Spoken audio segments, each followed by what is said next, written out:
नमस्कार दोस्तों, कैसे हैं आप लोग। 9 अप्रैल 2023 के डेली न्यूज़पेपर एनालिसिस में आपका स्वागत है। आज साइंस एंड टेक की न्यूज को कवर करेंगे। चूंकि संडे है तो द हिंदू में आज एडिटोरियल पब्लिश नहीं होता है। न्यूज भी बहुत ज्यादा नहीं है, बट कुछ काम की न्यूज़ेस है। जैसे सुप्रीम कोर्ट ने बोला है कि ओवरऑल अगर एक राज्य में ट्रायल चल रहा है तो उस ट्रायल को एक्सेप्शनल सर्कमस्टांसेस के बिना दूसरे राज्य में आप ट्रांसफर नहीं कर सकते। क्योंकि अगर एक राज्य की जुडिशरी से दूसरे राज्य की जुडिशरी को आप ट्रायल ट्रांसफर कर रहे हो तो आप एक राज्य की जुडिशरी के ऊपर सवाल उठा रहे हो। तो सुप्रीम कोर्ट ने यहां पे वो पैमाने भी बताए हैं जिसके बेसिस पे आप एक राज्य की जुडिशरी से दूसरे राज्य की जुडिशरी में केस ट्रांसफर कर सकते हो। तो इसको समझने की कोशिश करेंगे। पाकिस्तान के ह्यूमन राइट्स कमीशन ने बलूचिस्तान में जो प्रॉब्लम्स हो रही हैं, बलूचिस्तान में पब्लिक फ्रस्ट्रेशन है, ओवरऑल लोग एकदम से गायब हो रहे हैं, तो पाकिस्तान ह्यूमन राइट्स कमीशन ने यहां पे कुछ इश्यूज को फ्लैग किया है, पॉइंट आउट किया है। इसको समझने की कोशिश करेंगे। बलूचिस्तान एक ऐसा प्रोविंस है पाकिस्तान का जिसका सबसे ज्यादा चांस है पाकिस्तान से टूट के अलग होने का। फिर अगला 16th finance commission will be constituted in November. Overall जो 15वां फाइनेंस कमीशन था इनके हिसाब के अंदर इसने 5 साल नहीं 6 साल के आप कह लो सजेशंस यहाँ पे दिए हैं। इससे पहले ऐसा कौन सा फाइनेंस कमीशन है जिसने 6 साल काम किया था, ये सारे फैक्ट्स यहाँ पे देखेंगे। फिर ओवरऑल एक नया यूरेनियम आइसोटोप मिला है। कैसे मिला है जापान के अंदर, उसके लिए क्या एक्टिविटी हुई है, मैजिक नंबर क्या होता है एटॉमिक न्यूक्लियस में, इसको यहाँ पे समझने की कोशिश करेंगे। साइंस एंड टेक के रिस्पेक्ट में थोड़ा बहुत आपको जानने को मिलेगा। डेंगू के वायरस के एवोल्यूशन की बात की जा रही है इंडिया के अंदर।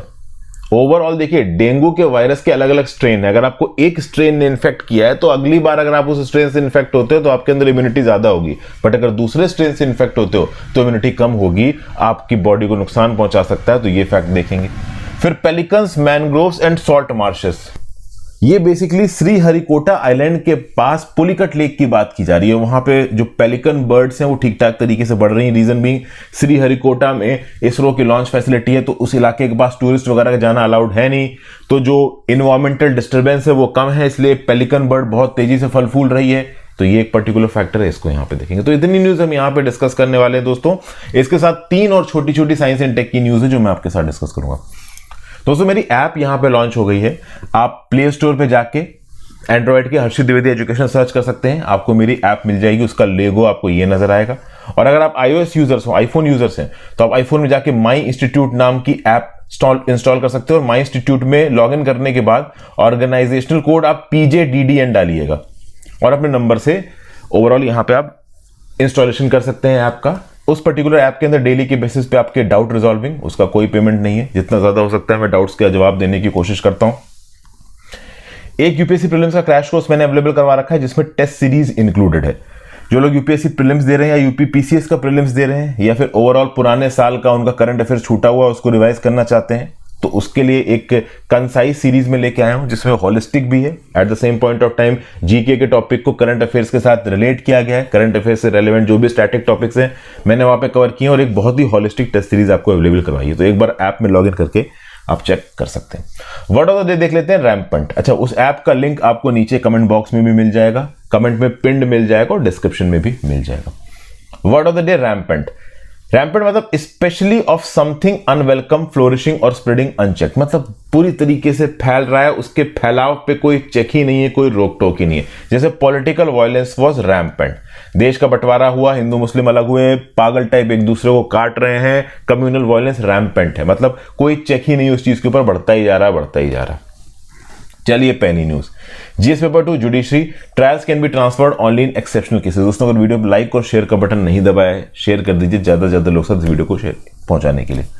और यूट्यूब के एल्गोरिथम वाला पॉइंट तो आपको हर दिन बताता ही हूं मैं। तो देखिए, सुप्रीम कोर्ट ने बोला है कि क्रिमिनल केसेस जो कि ट्रायल में चल रहे हैं एक पर्टिकुलर राज्य के अंदर, अगर उसको किसी दूसरे राज्य में ट्रांसफर करना है तो केवल एक्सेप्शनल सर्कमस्टांसेस में ही ट्रांसफर किया जा सकता है।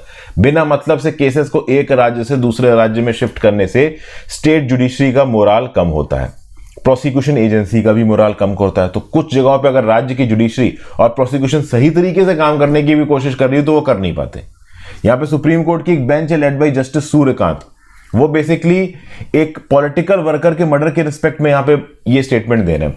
हुआ ये था कि वेस्ट बंगाल में पूर्वा मिदनीपुर में कुर्बन शाह नाम के पॉलिटिकल वर्कर का मर्डर हो गया। अब उसको लेके वेस्ट बंगाल के अंदर केस चल रहा है। 2019 में कुछ गुंडों ने इसको गोली मार दी। तो कुर्बन शाह के जो फैमिली मेंबर्स थे वो सुप्रीम कोर्ट के पास पहुंचे और उन्होंने बोला कि साहब वेस्ट बंगाल में हमारी सुनवाई ठीक तरीके से नहीं होगी, सरकार हमारे अगेंस्ट है, तो आप इस ट्रायल को आसाम में शिफ्ट कर दो, क्योंकि वेस्ट बंगाल में फेयर ट्रायल पॉसिबल नहीं है। और इसके प्रॉपर साक्ष्य थे इस फैमिली के पास। हुआ यह था कि वेस्ट बंगाल की सरकार ने एकदम से 2021 में पब्लिक प्रोसिक्यूटर को बोला कि ये जो एक्यूज्ड के ऊपर इल्जाम लगाया गया इसके ऊपर से प्रोसिक्यूशन हटा दो। होता है ना कि भाई ओवरऑल प्रोसिक्यूशन इनिशिएट हुआ, विक्टिम के फैमिली मेंबर्स ने आके बोला कि भाई इस पर्टिकुलर इंडिविजुअल ने मेरे इसको नोन को मार दिया। तो यहां पे एक एक्यूज्ड है, एक विक्टिम है। विक्टिम की तो यहां पे मौत हो गई, ठीक है। जो एक्यूज्ड है उसके ऊपर से केस हटाने को बोल दिया वेस्ट बंगाल की सरकार ने। पॉलिटिकल मोटिव हो सकता है, लेकिन उसके बाद एकदम से कलकत्ता हाईकोर्ट हरकत में आ गई। कलकत्ता हाईकोर्ट ने बोला कि भैया सरकार की मनमानी नहीं चल पाएगी, सरकार के नोटिफिकेशन को हम एनल करते हैं, केस चलेगा इस पर्टिकुलर इंडिविजुअल के ऊपर। और ओवरऑल उस इंडिविजुअल को बेल देने से भी मना कर दिया ट्रायल कोर्ट ने। बाद में ये खबरें भी निकल के आई कि विटनेसेस को धमकाया जा रहा है, थ्रेट्स मिल रहे हैं उनको। तो बेसिकली यहां पे जस्टिस कांत साहब ने ये सारी चीजें सुनी। ऑब्वियसली बात है, कुर्बन शाह के फैमिली मेंबर्स वाले आके सुप्रीम कोर्ट सामने बोल रहे कि माय लॉर्ड हमारी जान को खतरा है, हमें यहाँ पे धमकियां दी जा रही हैं, पहले भी 2021 में केस ड्रॉप किया गया था, सरकार हमारे अगेंस्ट है, हमें जीने नहीं दिया जाएगा। लेकिन जस्टिस कांत साहब ने बोला है कि देखिए ओवरऑल जो प्रोसिक्यूशन है, जो ट्रायल कोर्ट है और जो आपकी हाई कोर्ट है राज्य की, उसने कहीं ना कहीं कुछ अच्छा एक स्टैंड दिखाया है, एक अच्छा मोटिव दिखाया है। ट्रायल कोर्ट ने उस एक्यूज्ड को बेल नहीं दी, कलकत्ता हाई कोर्ट ने जो केस ड्रॉप करने वाला ऑर्डर था उसको रद्द कर दिया। तो मतलब जुडिशरी कोशिश कर रही है आपको इंसाफ दिलाने की। तो इस समय पे अगर हम आपका केस बिना मतलब से दूसरी जगहों पर ट्रांसफर करते फिरेंगे तो जुडिशरी का मोराल गिरेगा। इसलिए वेस्ट बंगाल के बाहर केस ट्रांसफर करने की प्लिया को सुप्रीम कोर्ट ने यहां पे रिजेक्ट कर दिया है। सुप्रीम कोर्ट ने बोला कि section 406 of the code of criminal procedure के अंदर केसेस को एक स्टेट से दूसरे स्टेट में ट्रांसफर करने का जो प्रोसीजर है उसको बहुत स्पेयरिंगली एक्सेप्शनल सर्कमस्टांसेस में इस्तेमाल करना चाहिए, जब आपको बिल्कुल ही लगे कि इंसाफ खतरे में। तो इस जजमेंट ने ओवरऑल एपेक्स कोर्ट के पुराने वर्डिक्ट के आधार पर कुछ प्रीमाइसेस को लिस्ट किया है, जिसके बेसिस पे ही ओवरऑल एक पर्टिकुलर राज्य से दूसरे राज्य में केस ट्रांसफर किया जा सकता है। कब? जब ओवरऑल राज्य या प्रोसिक्यूशन गवर्नमेंट मशीनरी एक्यूज्ड के साथ मिलकर काम कर रही हो, एक्यूज्ड को सीधे सीधे सपोर्ट करती हुई नजर आ रही हो। दूसरा, ये प्रूफ मिल जाए कि जो प्रोसिक्यूशन है वो इन्फ्लुएंस हो सकता है और प्रोसिक्यूशन ओवरऑल एक्यूज्ड के फेवर में विटनेसेस को घुमा देगा और जो कंप्लेनेंट है, शिकायत करने वाला, उसको फिजिकल हार्म पहुंचा सकता है। तीसरा, comparative inconvenience and hardship are likely caused to be the accused. तो ओवरऑल अगर एक्यूज्ड के अगेंस्ट सब कुछ झुका हुआ है, एक्यूज्ड के अगेंस्ट सब कुछ आप कह लो अगेंस्ट चल रहा है, मतलब लोग बायस्ड हैं, प्रोसिक्यूशन बायस्ड है, सरकार बायस्ड है, तो इसमें बहुत हार्डशिप और इनकन्वीनियंस हो सकता है एक्यूज्ड को। तो एक्यूज्ड के पर्सपेक्टिव से भी केस को दूसरे राज्य में ट्रांसफर किया जा सकता है। और अगर कम्युनली सरचार्ज एटमॉस्फेयर है जिसमें ओवरऑल प्रॉपर तरीके से फेयर और इम्पार्शियल ट्रायल कंडक्ट कर पाना इम्पॉसिबल है, उस केस में भी ओवरऑल केस को एक राज्य से दूसरे राज्य में ट्रांसफर किया जा सकता है। तो ये बेसिस है, इन बेसिस पे ही आप केस को एक राज्य से दूसरे राज्य में ट्रांसफर कर सकते हो। Next news, GS paper 2, human rights issues, Balochistan facing mounting public frustration और enforced disappearances, Pakistan human rights commission. यहां पे देख रहे हैं बलूचिस्तान के लोग ओवरऑल धरना प्रदर्शन करते नजर आ रहे हैं, फ्री बलूचिस्तान। तो पाकिस्तान की ह्यूमन राइट्स कमीशन ने एक अलार्म साउंड किया है, बोला है कि बलूचिस्तान के अंदर बिना अकाउंटेबिलिटी के लिए लोग गायब हो जाते हैं, एनफोर्स्ड डिसअपीयरेंसेस देखने को मिल रहा है। जो भी बलूचिस्तान की आजादी की रिस्पेक्ट में थोड़ा बहुत बोलेगा, पाकिस्तान की पुलिस और आर्मी उसको पकड़ ली जाएगी। फिर इकोनॉमिक एक्सक्लूजन हो रहा है बलूचिस्तान के लोगों का, प्रेस फ्रीडम के ऊपर कर्ब्स हैं, पॉलिटिकल मैनिपुलेशन के एलिगेशंस लगाए जा रहे हैं। तो बलूचिस्तान की प्रोविंस के अंदर लोगों के अंदर गुस्सा सिमर कर रहा है, गुस्सा है। और यह बात बताई है पाकिस्तान की ह्यूमन राइट्स कमीशन ने। अक्टूबर 2022 में एक फैक्ट फाइंडिंग मिशन वहां पे भेजा गया था। इस फैक्ट फाइंडिंग मिशन ने बताया गया है कि बलूचिस्तान के आम आदमियों के अंदर गुस्सा है। बात यह है, बलूचिस्तान बहुत रिसोर्स रिच स्टेट है, उसके बावजूद भी वहां पे उस लेवल के रिसोर्सेस का टैक्स एलोकेशन नहीं किया गया पाकिस्तान के द्वारा। पाकिस्तान की सरकार के पास वैसे भी पैसा नहीं है, जो थोड़ा बहुत है उनकी आर्मी खत्म कर लेती है, तो इधर उधर पैसा पहुंच ही नहीं पाता है। अगर आप पाकिस्तान का मैप देखो दोस्तों, तो पाकिस्तान की सबसे बड़ी प्रोविंस है बलूचिस्तान। 40% लैंड एरिया पाकिस्तान का बलूचिस्तान प्रोविंस में आता है, और सबसे कम अगर डेवलपमेंट के लिए पाकिस्तान ने किसी प्रोविंस को एलोकेट किया तो बलूचिस्तान है। तो बलूचिस्तान एक काफी रेस्टिव प्रोविंस है, तहरीके तालिबान ये जो खैबर पख्तून वाला इलाका है इसमें बवाल मचा रही है, लेकिन बलोच लिबरेशन आर्मी बलूचिस्तान में बवाल मचा रही है। और इस बलोच लिबरेशन आर्मी के जो भी कैडर्स हैं इनको समय समय पर पाकिस्तान की पुलिस वाले, आर्मी वाले मारते रहते हैं, गायब कर देते हैं, इनकी औरतों के साथ बदतमीजी करते हैं। तो लंबे समय से बलूचिस्तान में गुस्सा है। ऊपर से तो अब चाइना पाकिस्तान इकोनॉमिक कॉरिडोर भी बलूचिस्तान से निकल रहा है, तो वो एक अलग ही इशू बन के रह गया है। इस पर्टिकुलर मैप में दोस्तों आपको प्रॉपर नक्शा नजर आ रहा है, लेकिन अनफॉर्चुनेटली आपको ये बात पता है कि ओवरऑल लगभग इतना इलाका आपका पाकिस्तान के कब्जे में है। पाकिस्तान ऑक्युपाइड कश्मीर, मुजफ्फराबाद, गिलगित बल्तिस्तान, वो आपको बता चुका हूं। ओके, तो बलूचिस्तान को एक कॉलोनी की तरह ट्रीट कर रहा है पाकिस्तान। तो ये सब प्रॉब्लम्स पॉइंट आउट कर रहा है human rights commission of Pakistan. देखिए बहुत लंबे समय से प्रॉब्लम्स पॉइंट आउट कर रहे हैं, लेकिन इन प्रॉब्लम्स की तरह आंख बंद कर लेता है पाकिस्तानी एस्टेब्लिशमेंट। बेहतर यही रहेगा बलूचिस्तान के लिए कि वो पाकिस्तान से अलग हो जाए। शायद ही वो दिन कभी आए, आ भी सकता है अगर इंडिया एक्टिव तरीके से पीछे से सपोर्ट करे। बट इंडिया ओवरऑल इस प्रकार के आतंकवादी मसलों में अपने आप को इन्वॉल्व करता नहीं है। टेक्निकली तो कर लेना चाहिए, क्योंकि पाकिस्तान समय समय पे खालिस्तानी सेपरेटिस्ट, जम्मू एंड कश्मीर में इंस्टेबिलिटी फैलाना, ये तो पाकिस्तान ने चालू कर ही रखा है। तो पाकिस्तान ह्यूमन राइट्स कमीशन का बोलना है कि extensive paramilitary check post available है बलूचिस्तान के अंदर। ओवरऑल जगह जगह से लोग जब मूव होते हैं तो इन चेक पोस्ट को देख के उनके अंदर एक डर और भय की सिचुएशन आ जाती है। बलूचिस्तान के अंदर लॉ एंड ऑर्डर की प्रॉब्लम बढ़ी हुई है, फेडरल गवर्नमेंट्स के लिए प्रॉब्लम्स बढ़ी हुई हैं। एक तो फेडरल गवर्नमेंट के लिए, फेडरल गवर्नमेंट मतलब पाकिस्तान की सेंट्रल गवर्नमेंट, पाकिस्तान की वैसे ही इकोनॉमी नीचे गर्त में जा रही है, ऊपर से लॉ एंड ऑर्डर सिचुएशन वो संभाल नहीं पा रहे। उसके साथ साथ बलूचिस्तान में जो हो रहा है वो हो रहा है, खैबर पख्तूनवाला में तहरीके तालिबान बवाल मचा रहा है। तो ये प्रॉब्लम्स यहां पे निकल के आ रही। बलूचिस्तान प्रोविंस का बॉर्डर लगता है ईरान अफगानिस्तान के साथ। एक बड़ी लंबी वॉयलेंट इंसर्जेंसी यहां पे चल रही है। बलोच इंसर्जेंट ग्रुप्स ने बहुत से अटैक्स कंडक्ट किए हैं। किसके ऊपर? पाकिस्तान के अंदर बलूचिस्तान में जो चाइना पाकिस्तान इकोनॉमिक कॉरिडोर के प्रोजेक्ट्स हैं, इसके ऊपर यहां पे अटैक्स करवाए गए। किसके द्वारा? बलोच नेशनल्स के द्वारा। फिर human rights commission of Pakistan की रिपोर्ट यह भी बोल रही है कि बलूचिस्तान का भले ही 2 कंट्रीज के साथ बॉर्डर लगता है। किसके साथ? ईरान के साथ, अफगानिस्तान के साथ। उसके बाद भी बॉर्डर चेक्स इतने ज्यादा हैं, एक हेल्दी ट्रेडिंग इकोसिस्टम नहीं बन पा रहा है।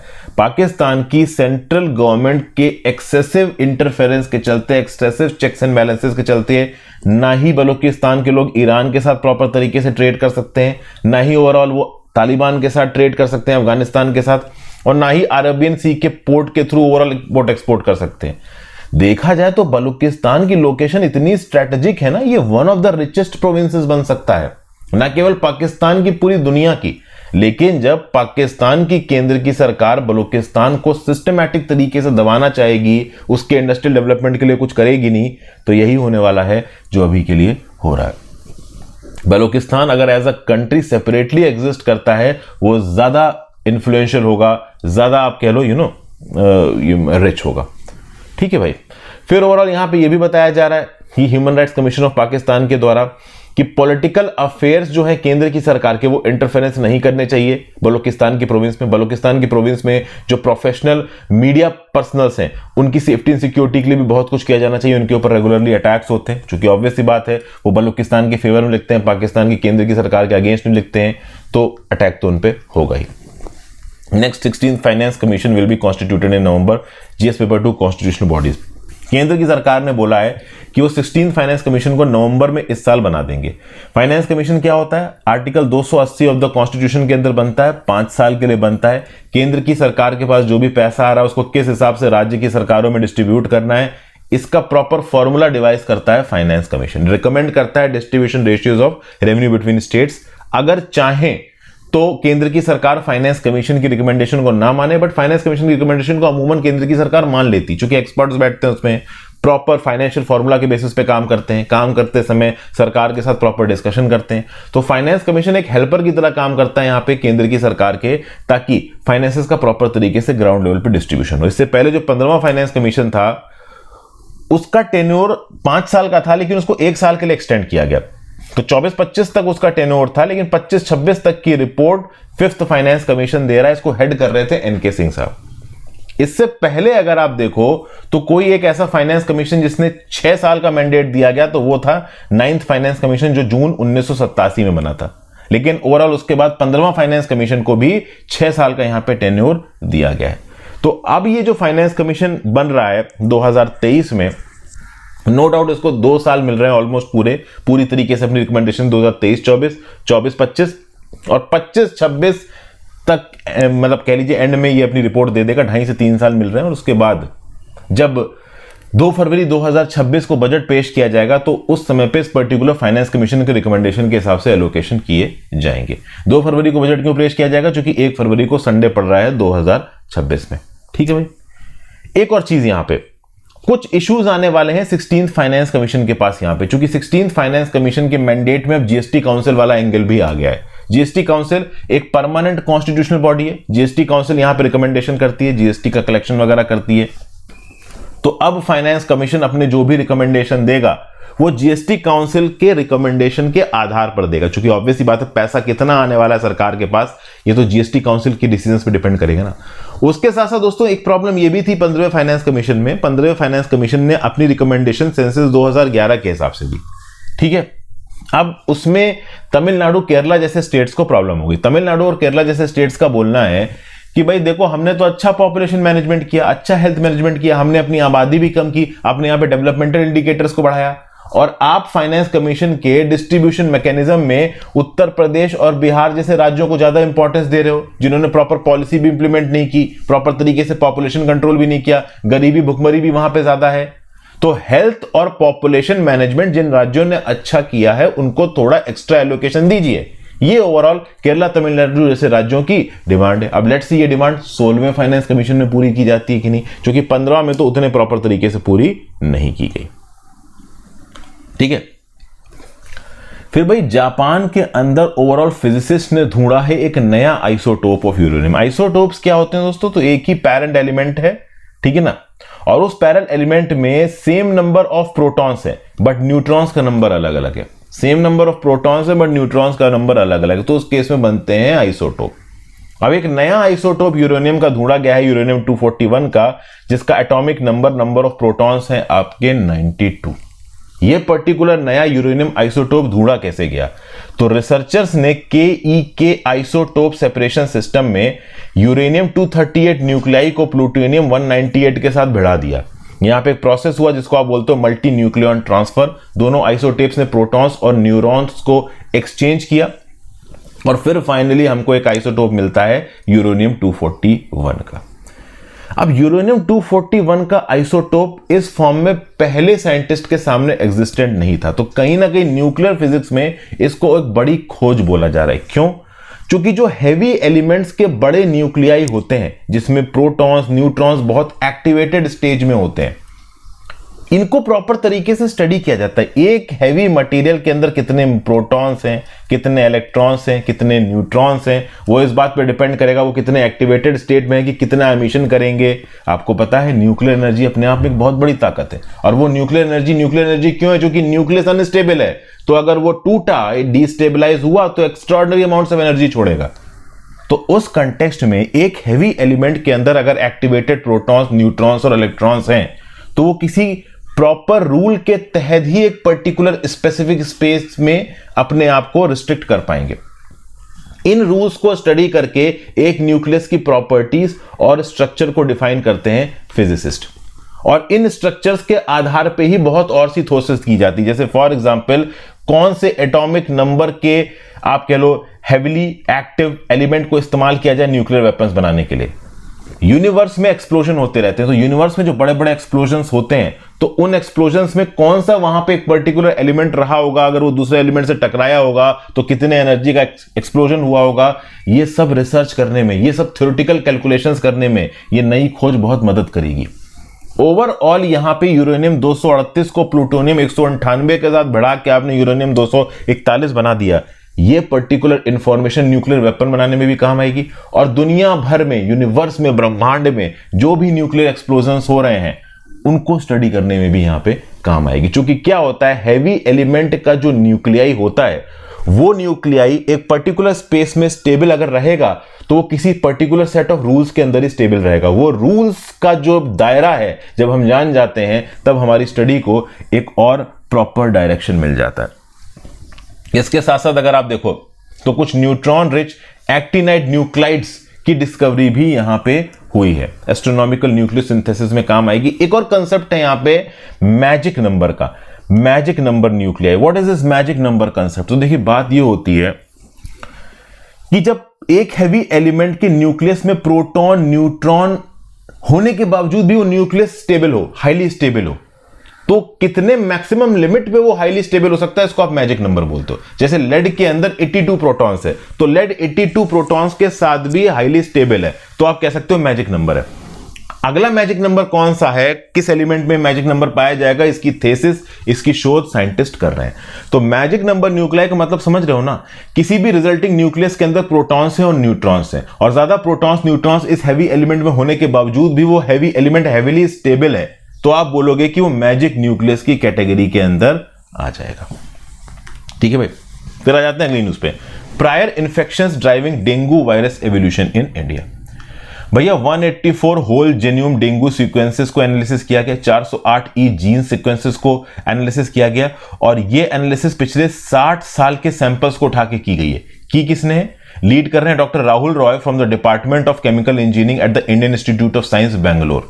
एक डिटेल्ड इन्वेस्टिगेशन की गई है वायरस डाइवर्सिटी के ऊपर, एवोल्यूशनरी डायनेमिक्स के ऊपर डेंगू वायरस को लेके, और यह पता किया गया कि अलग अलग प्रकार के सेरोटाइप से अगर आप डेंगू वायरस से इन्फेक्ट हुए हो तो आपके ऊपर उस पर्टिकुलर बीमारी का इंपैक्ट अलग प्रकार से होगा। समझिए, पहला इन्फेक्शन हुआ वो किसी एक पर्टिकुलर सेरोटाइप का था, दूसरा इन्फेक्शन हुआ वो दूसरे सेरोटाइप का था, तो दूसरे सेरोटाइप वाला इन्फेक्शन आपको ज्यादा बुरी तरीके से बीमार कर सकता है। The second infection generally causes more severe disease. ठीक है, फिर देखिए क्या लिखा हुआ, protection against the virus that is identical to the one that cause the first infection last for a long time, but viruses that are bit look alike of the serotype that cause the first infection have greater ability to cause severe disease. मतलब पहले serotype की immunity तो आपके खून में exist करती है, लेकिन दूसरे सेरोटाइप की इम्यूनिटी एग्जिस्ट नहीं करती, तो उस केस में ओवरऑल आपको उस पर्टिकुलर डेंगू वायरस के स्ट्रेन का इंपैक्ट ज्यादा हो सकता है। फिर यहां पे बात की जा रही है डोमिनेंट इम्यून सिलेक्शन प्रेशर।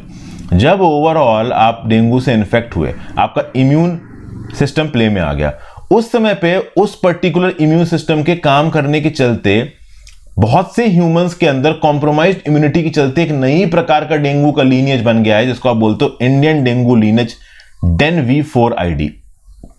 तो ये जो DENV4ID लीनियज है ये बेसिकली साउथ इंडिया में फैल रहा है, ये एक प्रकार से कह सकते हो डेंगू का ही लीनियज है।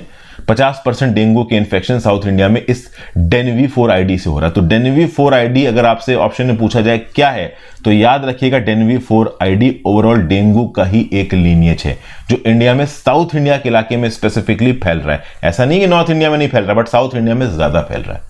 डेंगू होता है किसकी वजह से? तो एडिस एजिप्टी मॉस्किटो की वजह से होता है। ठीक है भाई, उसके आगे अगर बात की जाए तो जो भी वायरस का एवोल्यूशन है डेंगू का, वो ई जीन के अंदर होता है, और this evolution is driven primarily due to interaction with the host immune system. ठीक है भाई, तो ये सब चीजें ओवरऑल यहाँ पे हैं। जो करंट इंडियन लीनेजेस हैं वो हाईली डाइवर्जेंट है।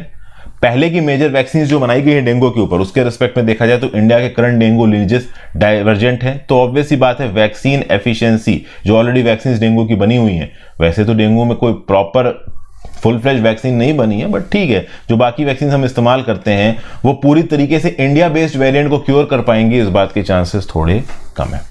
फिर अगला pelicans, mangroves and salt marches.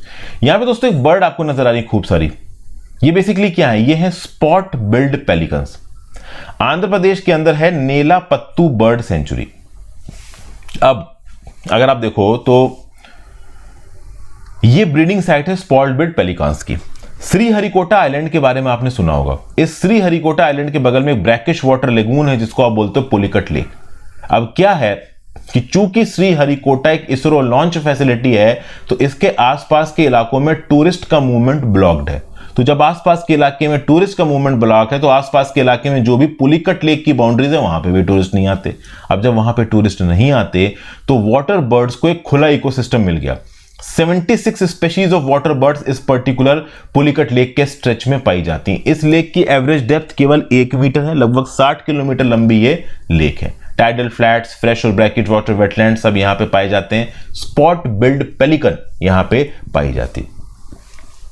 Spot billed pelican को आप नियर थ्रेटेंड कह सकते हैं IUCN की रेड लिस्ट में। ओके, अपने माइंड में अगर आप देखो तो स्पॉट बर्ड पेलिकन काफी पाई जाती है, जो कि बड़ी खूबसूरत सी बर्ड है ये। यहां पे आपको इसकी फोटो भी नजर आ रही है। तो spot billed pelican Pulicat lake के अंदर पाई जाती है। हालांकि सिर्फ पुलिकट लेक के अंदर नहीं दोस्तों, ये इंडिया में बहुत सी जगहों पे पाई जाती है। अगर हम आबादी की बात करें तो ओवरऑल इंडिया के अंदर स्पॉट बिल्ड पेलिकन लगभग 6000 से 7000 है। एडल्ट स्पॉट बिल्ड पेलिकन 4.5 से 5 किलो का इसका वजन होता है। इसके अंदर एक पाउच होता है, गुलर कहते हैं जिसको, जिसमें ये लोग फिश को पकड़ के रख लेते हैं। एक कैच में 2 किलो की फिश पकड़ती हैं ये पर्टिकुलर बर्ड्स, ठीक है भाई। स्टेबल कॉलोनीज बनाती हैं बाकी वाटर बर्ड्स के साथ। इनके जो नेस्ट होते हैं वो ट्री पे होते हैं, वहां से 2 से 3 एग ये ले करती हैं। जब 1 महीने के हो जाते हैं इनके बच्चे तो नेस्ट को डिस्ट्रॉय कर देते हैं। ये जो ब्रीडिंग कॉलोनीज होती हैं विलेजेस के बहुत पास होती हैं। जो विलेजर्स होते हैं वो इन पर्टिकुलर बर्ड्स को प्रोटेक्ट करके रखते हैं। जो इन बर्ड्स की पॉटी होती है उसको विलेजर्स फर्टिलाइजर की तरह इस्तेमाल करते हैं, वगैरह वगैरह, ठीक ना। इंडिया के अंदर breeding sites spot billed pelican की साउथ इंडिया में कहां कहां पाई गई हैं? तो कराईवेती वेतंगुड़ी थांजावुर में, कुंथनकुलन तिरुनेलवेली तमिलनाडु में, कोकराबेलूर मंड्या डिस्ट्रिक्ट और करंजी लेक मैसूर सिटी कर्नाटका में, उपलपाड़ू गुंटूर में, नेलापत्तू पुलिकट लेक के पास आंध्र प्रदेश में। तो अभी सबसे पहले हमने देखा था नेलापत्तू बर्ड सेंचुरी, जहां पे रिस्पेक्टिवली न्यूज निकल के आ रही है। नेलापत्तू बर्ड सेंचुरी बिल्कुल ही श्री हरिकोटा आइलैंड के बगल में है, इसलिए ओवरऑल यहां पे आपको टूरिस्ट कम दिख रहे हैं। तो ये बर्ड्स ठीक ठाक क्वांटिटी में नजर आ रही हैं। अब ये बर्ड्स अपने फिशिंग पैटर्न में कॉर्मोरेंट्स के साथ इन्वॉल्व होती हैं। अब बात यह दोस्तों की जो स्पॉट बिल्ड पेलिकॉन है ना, इनकी जो टांगे हैं वो बहुत कमजोर होती हैं।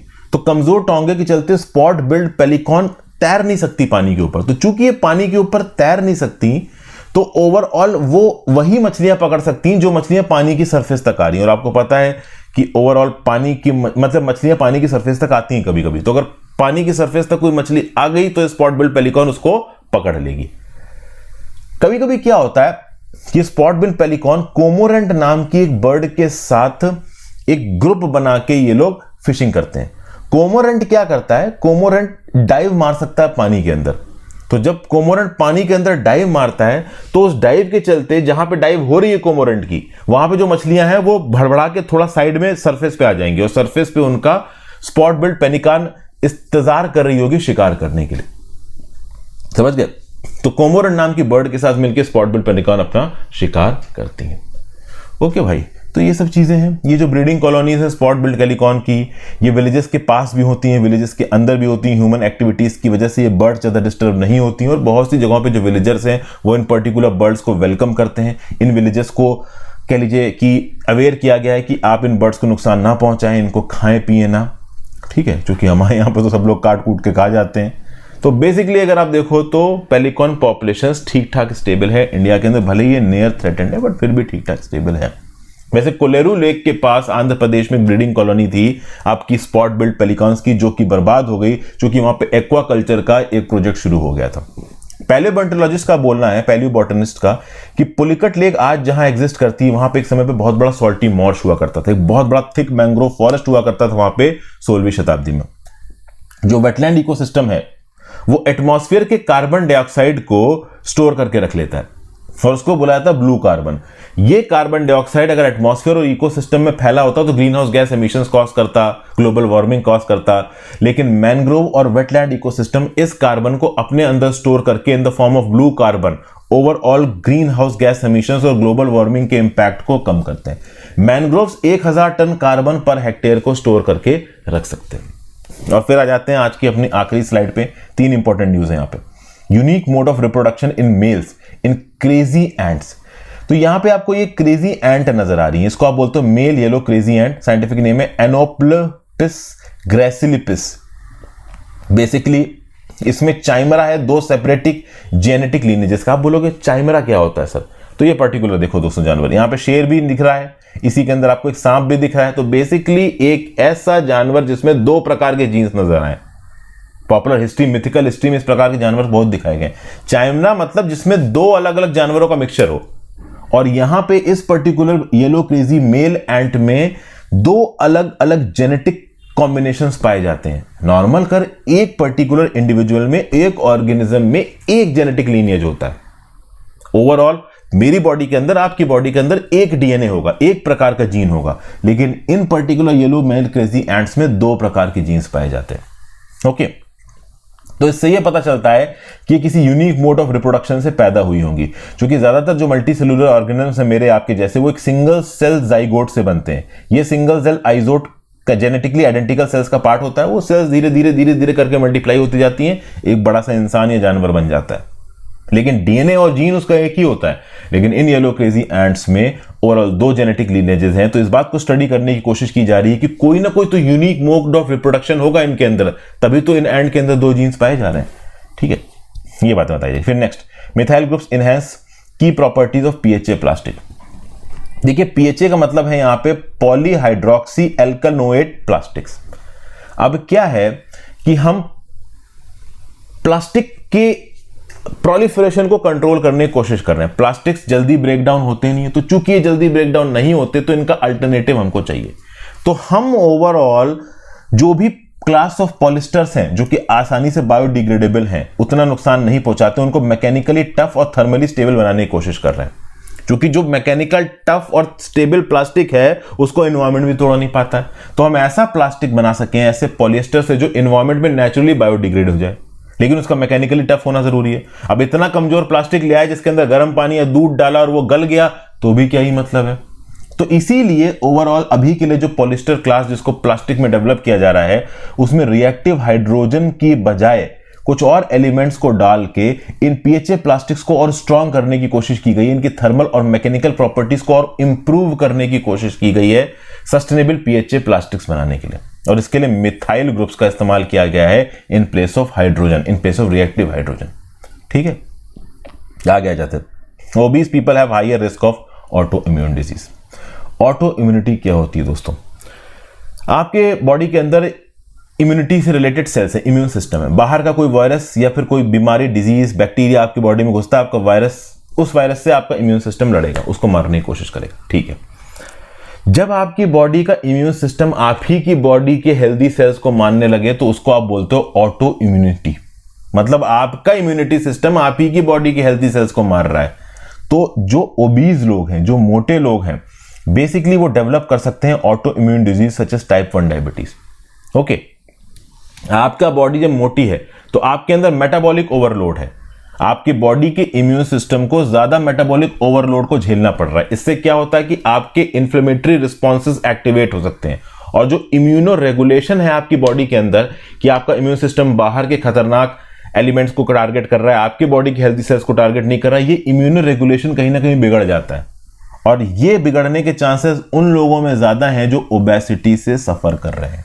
इसीलिए इस इम्यूनो मेटाबॉलिक फीडबैक के बेसिस पे डाइट को अल्टर करके ओवरऑल अपनी ओबेसिटी को कम करके आप ऑटो इम्यूनिसिटी को एक्सपोज ना हो जाओ, इस बात के चांसेस आप कम कर सकते हो। ठीक है भाई, तो आई होप आपको यहाँ पे कुछ ना कुछ जानने को मिला हो दोस्तों। अपनी व्यू पॉइंट नीचे कमेंट बॉक्स में देके जाइएगा।